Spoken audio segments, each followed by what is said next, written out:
बाळाला गरजेपेक्षा जास्त दूध देणं म्हणजे ओव्हर फीडिंग.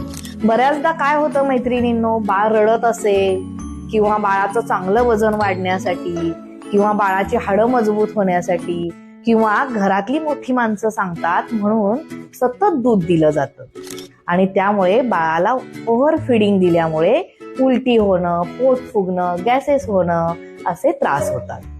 त्यामुळे मैत्रिणींनो, बाळाला संकेताप्रमाणे, म्हणजे तुम्हाला मी संकेत सांगितलेले आहेत, बाळाला जेव्हा भूक लागते तेव्हा बाळ कसं करतं ते संकेत ओळखून त्या वेळेला दूध द्या.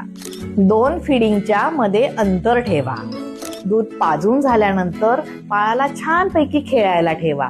मग असं हातपाय मारून त्याला छानशी भूक लागेल आणि मग दुसऱ्या वेळेला दूध प्यायलेलं छान पचेल आणि तुमचं बाळ गुटगुटीत, आरोग्य संपन्न आणि मजबूत हाडाचं होईल. कशी वाटली माहिती? आवडली असेल तर शेअर करा आणि अकाउंट मात्र नक्की फॉलो करा. थँक्यू.